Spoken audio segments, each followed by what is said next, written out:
Joining us here on the show is one of the most electrifying men in MMA with an impressive career spanning WEC, Bellator, and UFC. Now working with Bellator and ESPN behind the desk, this man is a media mogul, killing it with his YouTube channel, Bad Guy Inc. There it is in the background. The American Gangster is in the house. Chael Sonnen, welcome back to Submission Radio. Happy to be here, fellas. What's going on? The pleasure is absolutely all ours. There's a lot to talk about. That's true. It is your pleasure, but it was more like a polite thing for me to say, like, I'm so happy to be here, while inside I'm going, yeah. But that's just between us, right? That's just like, talk amongst the boys, if you will. Yeah. We're not breaking kayfabe here, right? The pleasure is absolutely ours. Just quickly, Chad, before we get stuck into it, it was your birthday on April 3rd. I know we're, a couple of weeks removed, but just curious, first of all, happy belated birthday. And how did the American Gangster celebrate his, I believe, 21st birthday? Yes. I appreciate that. First off, thank you for knowing that. And secondly, I was bored, man. I'm bored every day. There's nothing to do out here. There's nobody to do nothing with. Everybody's hiding out. And I was a little lonely. Now, I had my family, of course, so that was wonderful. But that was about all we did. Well, I'll tell you what. You've also been pushing out a lot of great content. And one of the things that we love about the fact after you hung up the gloves and retired is the fact that you've been pushing out all these great videos from the studio that you got there. But we wanted to check in and see how everything's going. I mean, it has been a little bit of time since you've officially retired. You mentioned how you like to stay busy, how you don't like not to have anything to do. How has the transition been for you? And have you had any of those hard moments where you kind of wished, oh, man, one more fight maybe. Look at this guy. This is a great fight for me. Why did I leave? Does that cross your mind? I do not want to compete anymore. I loved competing when I competed, all of that nice stuff that you got to say. But no, I fired my last bullet inside of competition. But I do miss the lifestyle. I miss going to the gym a couple times a day. I miss my coaches. I miss my teammates tremendously. I miss being part of, of their careers and even just the conversations that happen on the mat when you're cooling down after a good workout. So that part of it definitely was tough. And I still try to go in and do some of those things, but it was something I used to do 6 days a week. It really was my life. It's what I did with my time. So I miss those guys, but I don't miss the competition. I love a lot of the videos that you do. A lot of them are in this great studio that you're in now. A lot of them are also like you in the car or you in training just after a training. So it's kind of cool seeing that you're still in the gym. But obviously you've had so many great rivalries and moments in your run. You faced some of the greatest in the sport ever, guys like Jon Jones, Anderson Silva, Fedor Emelianenko. When you look back on your career, as an active fighter, is there anybody that you wish that you would have fought that maybe you didn't get the chance to? Is there any guy that stands out? John Anik had mentioned to me one time, we were working together at Fox, and he just mentioned something to me. He said, your career will never be complete until you fight Wanderlei Silva and Vitor Belfort. Mm-hmm. And for whatever reason, when John said it, it just became so in my mind. I believed him, and that's the two guys I had to fight before I retired. And I don't hold anything against Vitor. I know Vitor personally is actually a very nice guy, but I did always think that I would be matched up with Vitor. Are you saying that you and Vitor speak behind the scenes? Because we've always thought there was a bit of bad blood there. You guys are friends, it turns out. Well, friendly would be fair. I've only spoken to Vitor twice in my life. My mother loves watching him fight. My mother's always listed him as her favorite fighter. My dad loved to watch him fight. I like watching Vitor fight, but I did always think that we would eventually end up in there. He went through Randy Couture, who I helped train Randy for those fights. I think Randy fought him 2 times, maybe 3. He fought Dan Henderson a couple of times. I helped with those. Matt Lindland, I cornered Matt Lindland for that. So I've had Vitor on the tip of my tongue so many times, but I had a contract to fight him, and then I got stuck in the principal's office or something along those lines. And so I never actually got in there with him, and I always thought I would. Yeah. I wonder, you were a pioneer when it came to promoting, the way that you would get under your opponent's skin, you were merciless at press conferences, on social media. You were one of the first guys to do that. What would you say would be your favorite rivalry from your career? One where you just love the entire lead up? Oh, Anderson Silva, definitely. Both of them. Part 1 and 2 was definitely a highlight for me. All the way down, press conferences like you mentioned, but the weigh-ins were packed. I mean, we were setting every record there was. We had the live gate record. We had the pay-per-view record. And That was just fun. That was just good, solid fun. Also, the matches themselves were fairly competitive, and I had a chance to win. He could beat me at any time. I could beat him on any night. It was just one of those things where you never knew what was going to happen, but you wanted to make sure a lot of people were watching just in case something special happened. And I think something did special happen. It just maybe more happened for him, but that's the way that goes. I mean, it's interesting because so many people have copied what you've done when you would promote fights. One of my favorite ones, something that doesn't really stand out to people, is the lead up to your fight with Brian Stann. Because Brian Stann, you have this guy who's, a face in many ways, a guy that everybody respects. And a lot of fighters will just trash talk whoever they have fighting. You said you wrote him in to become president. You said how much you respect the guy, but then you would kick his ass at the end. Do you think people are kind of, when they're trying to copy you, they don't understand there's different levels to this depending on the guy that they're fighting? You don't always have to tell a guy that you're going to beat him up. I know you've surprised people from time to time with your approach to the build-up to certain fights in your career. I do think that it needs to be authentic. Now, everybody can have their own code and do whatever they want, but I think you're even starting to see this from Conor McGregor, where Conor McGregor, and I realize there's a little PR mess that he was in and he's trying to get out of it, but either way, it's still refreshing and very fun the way he built up that Donald Cerrone fight. What was the great line he had? There's going to be blood, but it's not going to be bad blood. I mean, that's a simple line, but it's a compelling line. And one thing that I don't like is when something's fake or manufactured. Nothing disgusts me more. Mike Tyson versus Lennox Lewis comes to mind. Josh Koscheck versus George St. Pierre comes to mind. You have all this great buildup, and the second the fight's over, the guy grabs the microphone and says, "That was just for hype." That's a lie. You're selling me something. I'm parting with my money and my time to buy something. There's nowhere in the world. That's called fraud. Fighters try to call it hype. Well, if it's hype, it's fraud. If it's fraud, give me my goddamn money back. And I've never thought it was fair. I never thought it was right. And if you're going to manufacture something, take it to your grave. And but for me, I don't want to do that, man. If the guy's a good guy, I'll say he's a good guy. The truth was, I got matched up with a bunch of scumbags, and I didn't mind calling them scumbags. I'm just wondering, because sometimes after the fight, you'd kind of be cordial with some of the guys. Who were the guys that took it the most personally, who bought into it the most and kind of never got over the build-ups to some of your fights? You'd have to put number one at the list was Tito Ortiz. And Tito was a weird one, only because I knew him for 20 years. I'd beat him in college. He beat me in the pros. We're one apiece. Let's just shake hands and walk away. But the fact that he won and was such a jerk about it, was just baffling to me. I've never really had to deal with a bad winner before. I've dealt with sore losers, but I've never dealt with a sore winner. So that one was more just odd and confusing. But I would have to say Tito. I mean, Tito's got as far as to demand that I publicly apologize to him. And it's like, well, Tito, the ass whipping I took in front of that's kind of the punishment for this. You don't then get you don't get a paycheck and an apology.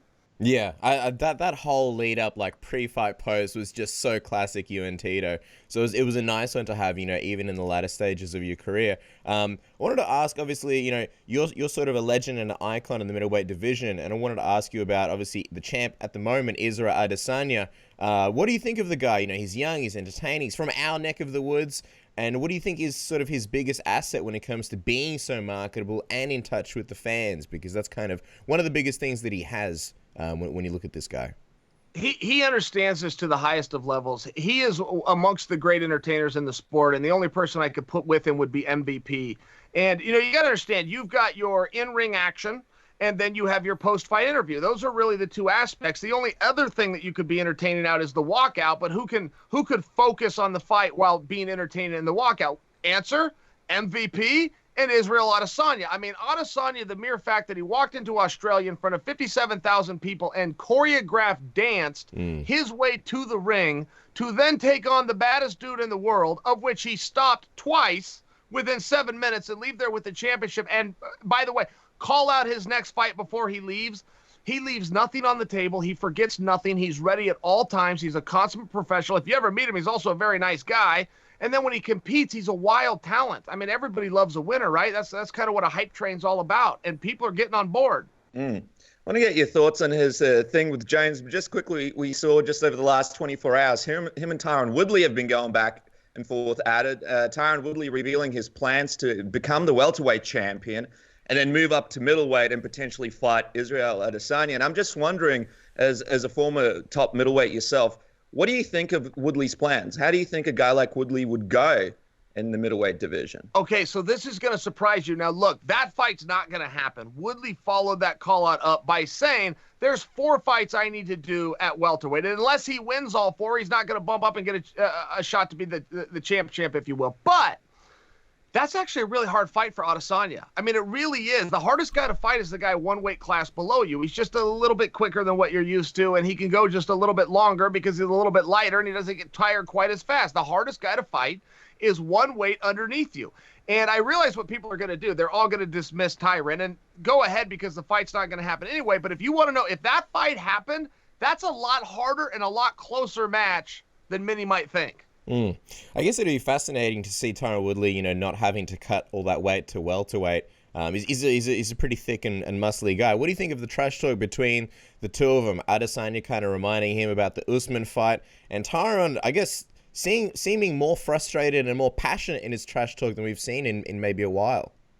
Yeah, I agree with that. And, so many fighters are missing the mark right now. It is so easy to get a headline. If you are a fighter and you are not in the headlines, you're doing something wrong. Now, most guys are saying, look, there's no fights going on, so there's no fights to talk about. Okay, that's true.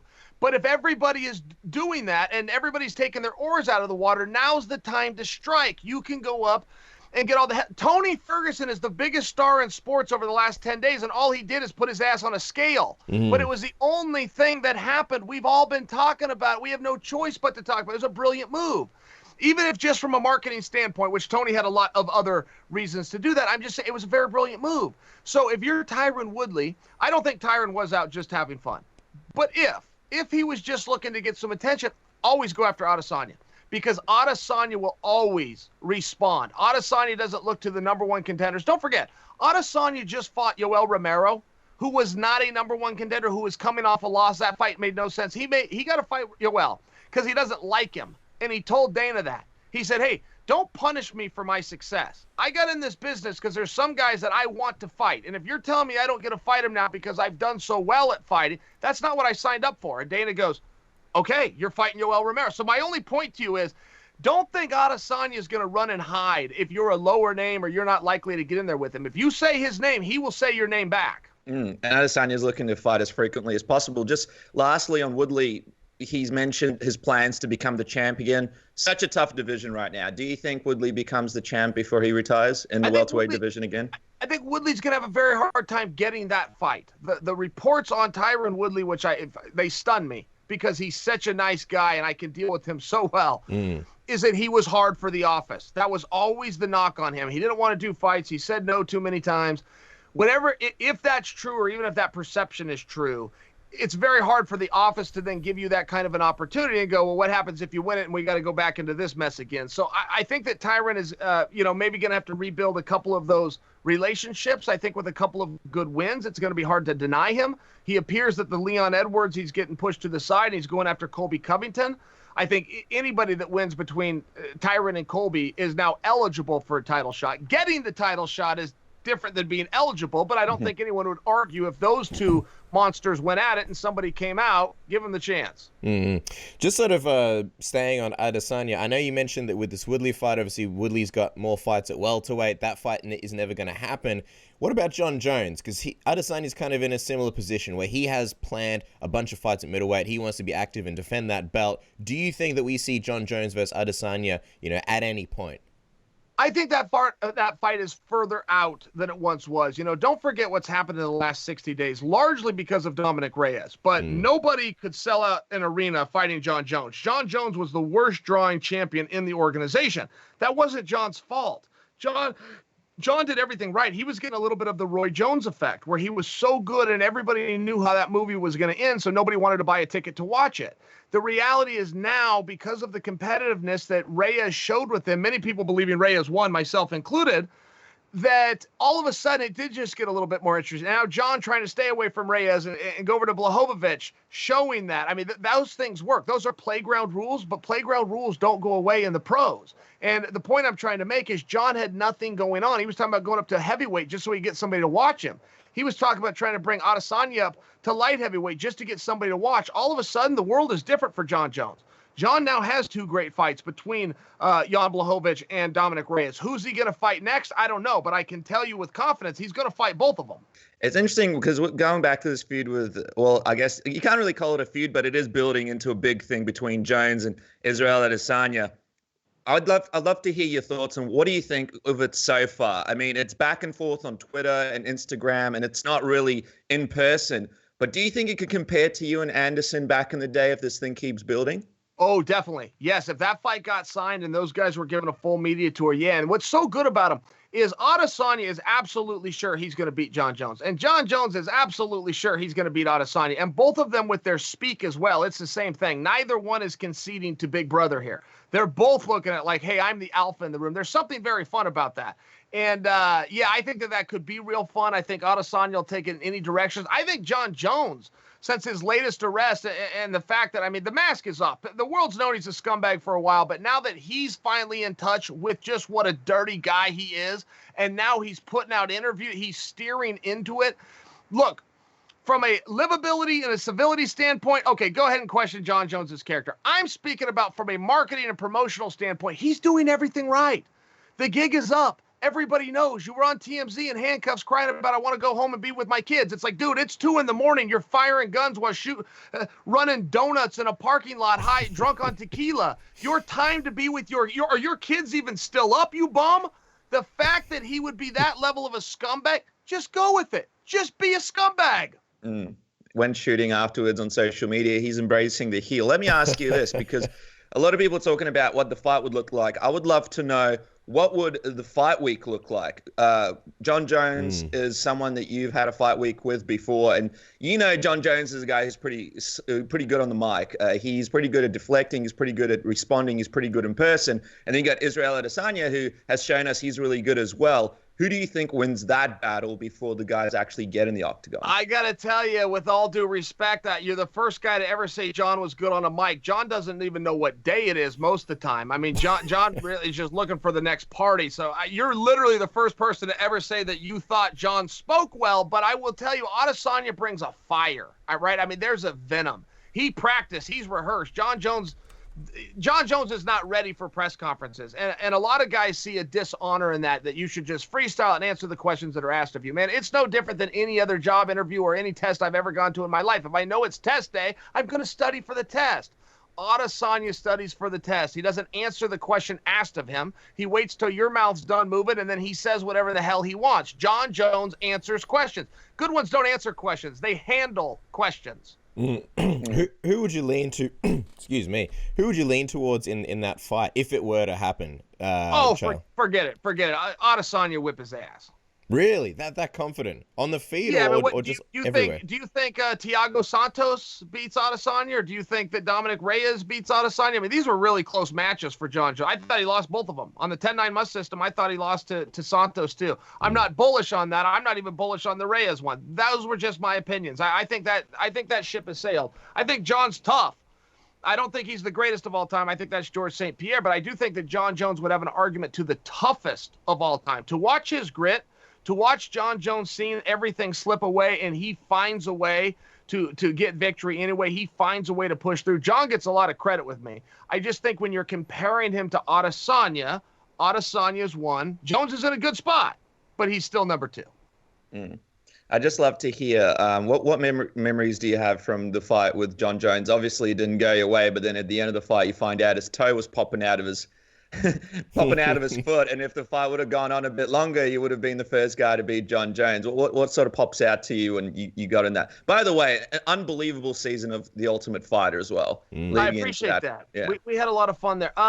What popped out in the actual fight, I remember Jon and I locked up right at the beginning, and I remember it was like a Volvo and a Mack truck, and he just pushed me across the octagon, and my back even hit the cage. I remember when it hit, I'm in a bad night right now. And I mean, I had a higher juice concentrate than Tropicana for that fight, and he still pushed me around. So I remember when we locked up, I remember going, I know your secret, Jon. And it was about a year later when, he failed more drug tests than I did, which actually disappoints me, right? I had the record. Jon had to take everything from me, including that. But I do remember when we locked up the first time, I knew what I was doing, and I'm the one getting shoved around, I also knew what he was doing. Oh, man, that's absolutely classic. We'll let you go in a moment, Chael. I really appreciate your time, by the way. But obviously, the UFC is planning this. Whoa. Well, is this a cultural? What kind of expression? I'll let you go. I'll get up and walk the hell out right. What do you mean I'll let you go? What is it? I'll stay here all day. You're not going to turn that camera off. Well, that's what we want. Reverse psychology. It's reverse psychology. Give you the impression that you're running this interview? That's very funny to me. I didn't get that memo. I will tell you that. Yeah, I know. Why don't we just continue? And when I've had enough, I'll let you know. We're trying to lure you in with juicy questions, Chael. See how long we can push it. I was going to say, though, this May 9th card, everybody's sort of wondering whether it actually happens or not. What does it mean for the bad guy in yourself? Will you actually go and cover this event at location TBD, which nobody at the moment knows? No, I don't think so. And, no, I don't think so. So I participate through the ESPN coverage. ESPN is going to cover it if it happens, but with the distancing and some of the rules right now, and to your point of where's it going to be, so whose distancing rules do we have to go under? I think that everybody's going, you know what, let's just do it via Skype like we're talking now, or Zoom is one of these new ones, but let's just keep everybody apart. So I don't know what that's going to look like. I think the world of TV is never going to go back to the way it was. I don't think it stays where it is now, but I think we're starting to find that we don't always have to be there. We don't always have the big fancy sets in the studios. I think that the world's going to change a little bit, but in the short term, to your question, I don't think we're going to get to go live, which is disappointing for me. I love to be there live. Obviously a massive main event between Justin Gaethje and Tony Ferguson. Man, this is a head scratcher. I mean, what do you think this plays out like? Who do you think wins between Gaethje and Ferguson here? Well, let's back up. If this was 2 weeks ago, like it was supposed to be, Tony Ferguson, nothing to see here. This is totally different with Gaethje getting an extra 3 weeks. It's totally different. 3 of those weeks, 2 of them will be spent training hard. He'll taper the last week, but so will Tony. You give a guy 2 weeks, and 2 may not sound like much, but I can tell you can get into shape in 2 weeks. And Tony had already had 3. Now, 3's not quite enough for 5 rounds. 3's not quite enough for anything, but it's not a terrible spot. 2 extra weeks changes this fight. Now, if you want a prediction, I still lean towards Tony, but I do think instead of this being 2 rounds of fun, you're now looking at closer to 4 rounds of fun. I prefer, as a fan, that we got a little more time for these guys. Maybe this is just a silly question from somebody who doesn't know, who's never fought, but Tony Ferguson doing, in a sense, back-to-back weight cuts so close together. Do you think that has any effect on him, bringing himself down like that? Okay, I think it's a fair talking point. Now, how should we interpret it ahead of time? Look, this is an experiment, okay? Nobody knows, does pulling down and drawing your body out and then 2 weeks later doing it again, is that helpful? Are we all going to look back and go, wow, that's what we should be doing? We shouldn't be taxing ourselves in that last 48 hours where you're dragging out there 24 hours later. We should be doing it over a longer stay. Is that what we're going to find? I don't know. I will just remind you of this. Tony is a wrestler. Tony, in fact, won a national championship at college wrestling. In college wrestling, you will have 30 matches over the season, and you will have 16 weigh-ins 1 week apart. So this is nothing new for Tony. The fact that people have made a big deal that he weighed in, and 2 weeks later he's got to weigh in again. He grew up weighing in every single Saturday morning. So never once in his wrestling career has any wrestler ever looked back and go, well, I had a bad night tonight, but I think it's because I weighed in last week. One's got nothing to do with the other. This is a bit of an interesting one. I mean, if Gaethje can beat Tony, it looks like he'd fight Khabib. And if Tony beats Gaethje, it's Khabib and him for the 7th possible time. But who do you think is the tougher challenge for Khabib? Because for a long time, people have believed Justin Gaethje was the dark horse to beat Khabib in the division. Do you believe Gaethje or Ferguson? Who do you think is the toughest one for him? I think that it would be Ferguson. And I think the first thing you have to do if you want to find anybody to deal with Khabib, and it was the same thing you had to do if you were going to find anybody to deal with St. Pierre, of which they never did. But you have to find somebody that can match his pace. If the guy simply can't hold up at the end of the match because he's too tired, the X's and O's really don't matter. It doesn't matter who's got a black belt or a purple belt or who's got more experience or who's faster or better or strong. If one guy can push harder longer than the other and it's a sizable gap, there's nothing to see here. You're right. This isn't the punch you don't punch me business. This is I make you quit or you make me quit. That's what it's all about. You guys will see rear naked chokes all over the place. nobody been caught in a rear naked choke since UFC 2. One guy has had enough. He turns over, makes sure that the camera looks good, and then he taps out. Shucks, I got caught. This is the I quit business. And I do think that Tony Ferguson, with his pace in that 25 minutes, is the first guy yet to be comparable to that intangible that Khabib has, which is a pace that's as hard in the 24th minute as it was in the 4th. Absolutely. We need to see Tony versus Khabib. I guess Dana White's been pretty clear about the fact that he would like to see Conor McGregor rematch Khabib. It's a massive, massive money fight. Where do you think this delay and all this whole situation puts Conor McGregor, especially because people are thinking, hey, maybe he can fight Justin Gaethje, or now Justin's booked. So with all the top guys in the division booked, where does this put Conor McGregor? Do you think now is the time for the Nate Diaz trilogy? Yes, exactly. You took it out of my mouth. I think now's the perfect time for that. And, look, I know everything that's been said is we're going to keep Conor on ice and we're going to put him against Khabib. The winner of Khabib, Tony, in September. But, of course, that was believing that Khabib was going to win. You have to understand, if that is still the plan, then that means we're getting ready to pull the screw job on Tony a second time. Okay, they have promised Tony a interim world title fight a second time. The first time he did it, he never lost it, and all of a sudden that belt is gone. We as fans cannot allow that to happen. If Tony comes out of this thing, Tony needs to be fighting Khabib. And if at some point they try to slide Conor, which is likely, possible, at least, maybe not likely, but possible, that means we screwed Tony a second time, man. We can't let that happen. Tony Ferguson quickly becoming the Bret Hart of the UFC. Let me quickly ask you this, though. A lot of people are wondering, this build-up to Nate Diaz 3 in an empty arena with no real press conferences, with no real fanfare. Is it a waste to put it on during a time like this? Do you think it's a waste, or is it an opportunity to see a different sort of perspective on this rivalry? Well, this is going to be a risk, and we're not going to know until a pay-per-view goes off. I mean, yes, Conor brings something very special to the table, as does Nate Diaz, and to take that and remove it and then act like we're going to have the same event, I see where you're coming from. But here's the risk, and nobody's going to know this answer until after May 9th. Here's the common belief on the UFC as far as pay-per-view goes. There's nothing else going on. Most people get together with a whole bunch of friends. Everybody gets in, everybody throws in $5-10, you get some pizzas, you buy the fights. Because they now cannot get together, that means you now have 5 times more sales. That is one belief, because every one of those friends that would normally get together has to now do it from their own location. You now have a 5 times the audience. That could be true, but also could be true that those 5 people don't buy it because they don't have the same pitch in and help, and exposable income is at an all-time low. I don't know what side it's going to fall on, but if you're a betting man, those are your 2 choices to hedge. Well, Chael, we appreciate the time. I know you're gonna tell us to leave, but I want to have a question. We haven't even got to the best stuff. We haven't even got to what do you want to talk about next week? How about we talk about this weekend? We got the biggest star in all of Australia, the Craig Jones, taking on Vinny Magalhaes. Submission Underground UFC Fight Pass Sunday, 6 p.m. Eastern. You got to tell me, who wins, Craig or Vinny?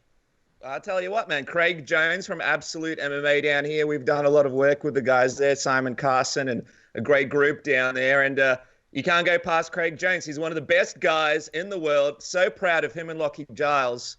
These guys are absolutely taking over the world. I mean, what is it? That was going to be my question to wrap it up. What has it been like working with some fellow Aussies over there in the grappling community? Because these guys have taken over. Well, a good shout out to Giles, man. What an incredible year he had. I caught him at an event, and it was a team situation, and he wore out the whole team. He took out all 5 guys all by himself. No, Craig didn't go in. Gordon didn't go in. Nicky Rod didn't go in. Giles took them all out, and we went home. Then he made his run through Abu Dhabi. Great job. But Craig Jones is definitely something special. I mean, he is very unique, what he can do and the way he chooses to do it. The fact that he will go out and not only pull guard, but he looks for that half guard. He looks for sweeps. In his last match with Kevin Casey was the first time he came up to his feet by choice and started wrestling more to try to find that top position. Craig Jones is just very unique, but in many ways, the buck stops with Vinny. I mean, until he can get past Vinny, he's got a claim to the greatest grappler in the world, which many people believe he is right now. But they also will throw Gordon in the mix. Gordon and Craig met up. Gordon came out on top. But Vinny and Gordon met up, and it wasn't even close. Vinny ran through Gordon. It was a point system. It was 7-0. It wasn't even close. If Vinny beats Craig, he will now have a win over Gordon and Craig. I think that the music stops right there. But if Craig beats Vinny, conversation continues. And just quickly on that, Chael, Dana White is saying how, he's going to be the first sport back. He's going to lead this race and show everyone how it's done. I believe that honor already belongs to you. You've already done Submission Underground before, and you're going to do it again this weekend. Are you going to politely remind him, hey, actually, Dana, I am the pioneer of, getting sports back and giving people something to watch in this time? Well, two things there. And first, I'm not one to turn down a compliment, but two things. When Dana White is writing the check for Submission Underground, I believe Dana White gets the credit for Submission Underground. And secondly, as far as a sport goes, in all fairness, grappling is a niche. If you're talking about a mainstream where you've got to deal with commissions and you've got international TV rights, no, Dana does not need to give me a pat on the back. No, he gets all those accolades. But thank you. It was nice of you to try to do for me. Thank you. I'll tell you what, he's a local boy. He trains out of here in Melbourne at Absolute MMA, and he will be back this weekend. Getting on for Submission Underground, Chael, we really appreciate the time. And, of course, the merchandise, the Bad Guy Inc. merch, Mean Street Fight Club tees, available now, the YouTube channel. Of course, Bad Guy Inc. and Chael Sonnen on Twitter, at Chael Sonnen, and Instagram, SonnenCH. We appreciate the time, sir. Feel free to jump out of the interview and let us go. And, by the way, I know that you feel you have to, give me all those plugs at the end and where to find me and the hashtag. Make sure the audience understands. I got enough damn fans. And if you haven't found me already, quite frankly, guys, I don't want you.